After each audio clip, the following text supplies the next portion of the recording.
Next up, we have a senator who's shaping America's approach to competition with China and the future of biotech and national security. Please help me welcome to the stage Senator Todd Young from Indiana.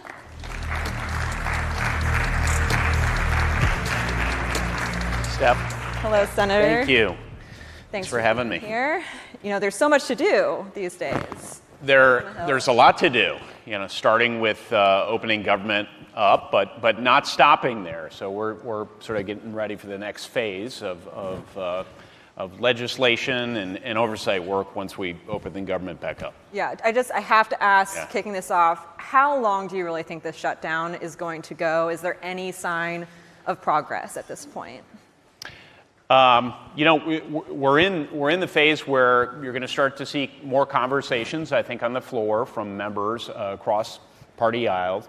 Probably not among leadership. That will be behind closed doors, but that's a good sign when you start to see that. It shows there's a level of impatience with this, and it also shows that members are hearing from their constituents that they need to make some changes to their approach. So obviously, being a Republican, I hope what they're hearing is that, let's go ahead and start to fund the government, open it back up, and then negotiate over other policy issues if those are of concern. Does this go into next month, go into November? Probably.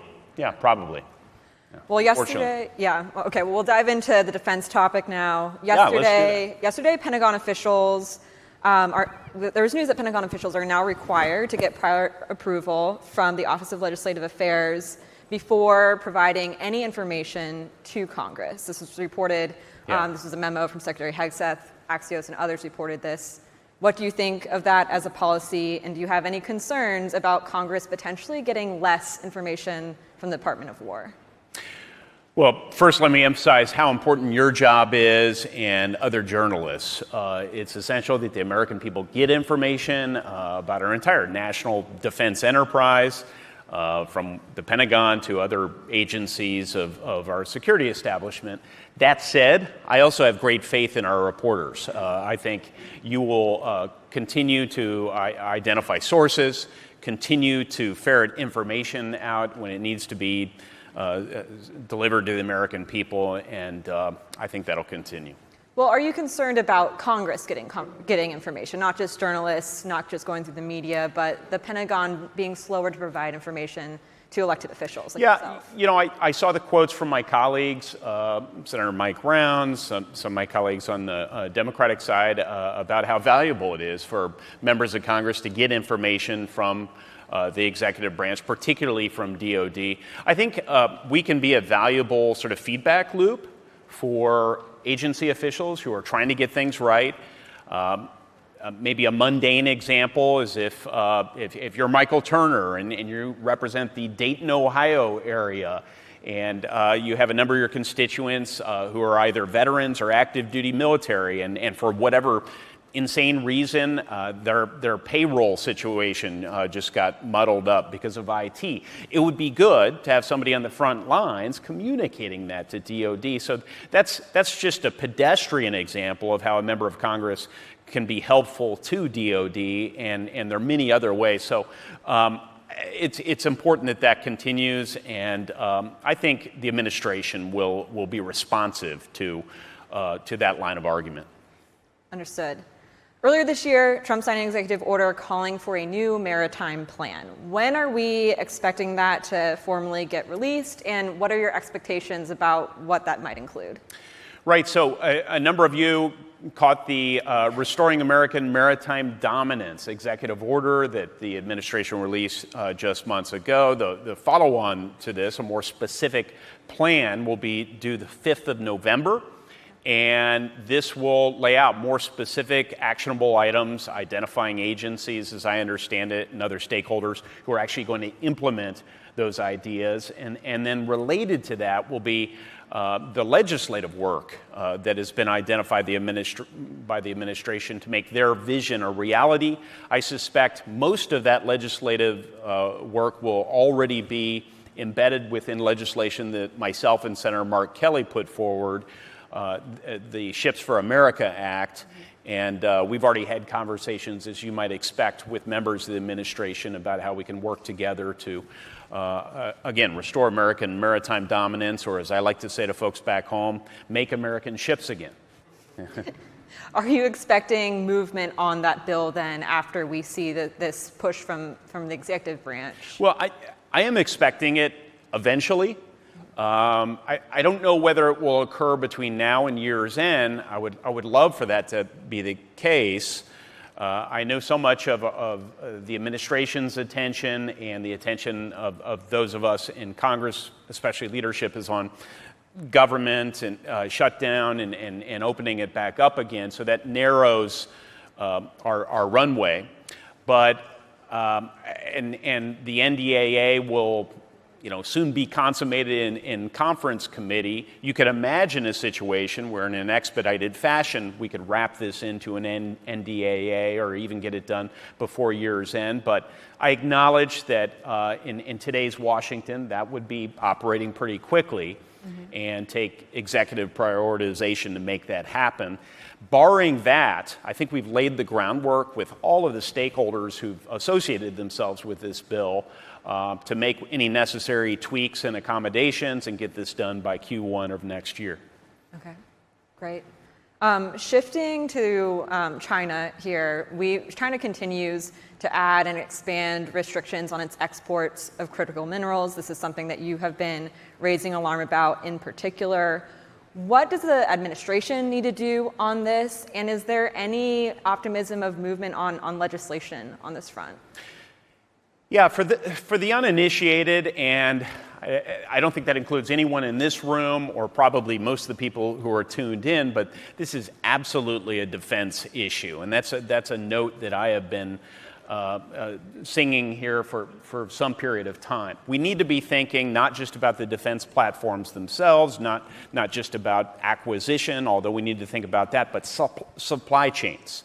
If we've learned anything in recent years is we need more resilient supply chains, and we really need to scrutinize in a more vigorous way where we source some key upstream inputs from. China has 85% of the rare earths processing capacity. The rare earths go into your fighters, they go into our submarines, they go into ships and key components of ships. So this is really essential for our war fighters. I've tried to put forward some solutions. They're all bipartisan in nature to do my part to address this. So is the president. The president issued an executive order emphasizing that we need to source more minerals here domestically where possible. But absent that, I think we could use our mapping tools at the federal government. The USGS can map other countries, non-China countries, try and in a more rigorous way determine where key mineral inputs exist, and then you could imagine a first right of refusal situation for American companies to extract and then process those minerals, working with the locals. We need to diagnose through supply chain mapping where our key vulnerabilities are and come up with solutions, whether it's domestic processing or instead recycling to fill those key nodes. And then lastly, our financial tools. If we want to dig mines in this country again, not only do we need processing,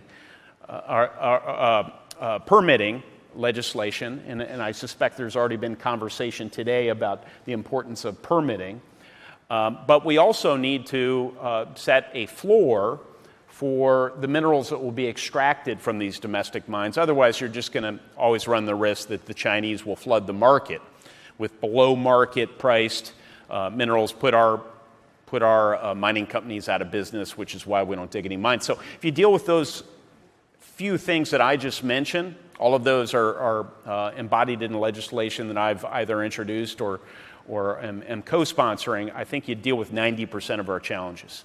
Gotcha. I'm changing topic again. This is lightning round here. I know. You tell me I need to go faster, I know, but geez. These 12-minute interviews go by fast. We are smart brevity. That's our whole thing here at Axios. But I wanted to ask, Trump has canceled his meeting with Vladimir Putin. What is your reaction to that? And do you believe it's time for the U.S. to provide Tomahawk missiles to Ukraine? Well, I do. This may be what you call in the business a leading question, because today I actually issued what we used to call a tweet. Now do we call it an X? I don't know. But I sent out a social media post on X that said we should deliver tomahawks. President Trump should deliver tomahawks. I do think President Trump made the right decision not to hold this meeting. Listen, President Trump clearly understands that he's dealing with a KGB operative, and he refuses to get deceived by him. I think that's good. But I think he really needs to ratchet up the pressure more, not just through sanctions, although I'd support that, but also by delivering the long-term weapons, standoff weapons that are really needed. I think that's what Putin responds to. Understood. And last question before I let you go.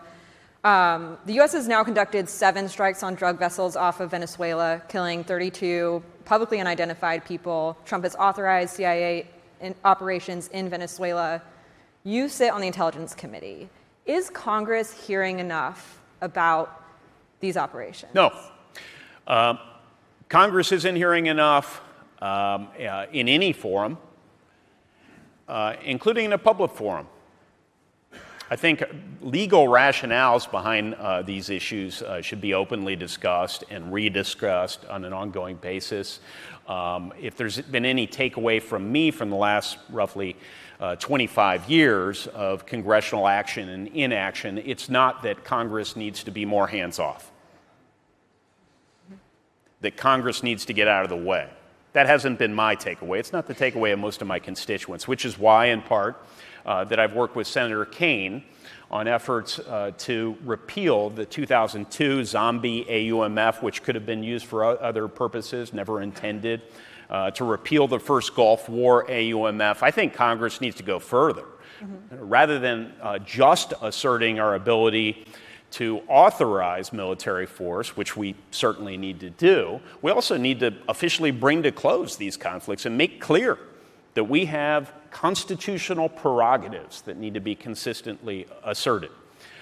So as it relates to this situation, there's a novel fact pattern related to it. And I was clear here again on social media, on a social media post, as you have advised me to characterize it, that we need to learn more. And for that purpose, I've reached out to Senators Rubio, or former Senator Rubio, Secretary of State Rubio, and to our Defense Secretary Hegseth. I've requested a meeting between myself, other members. I've been assured we're going to have it. And I've also called on the Foreign Relations Committee to hold oversight hearings on this matter. I believe they will. Has the Intelligence Committee received any briefings on the Venezuela strikes? We haven't announced any briefings on it, and I'll continue to monitor the wires for relevant information. Gotcha. Okay? Well, Senator, thank you so much for your time. Thank you so much. We ran out of it quickly.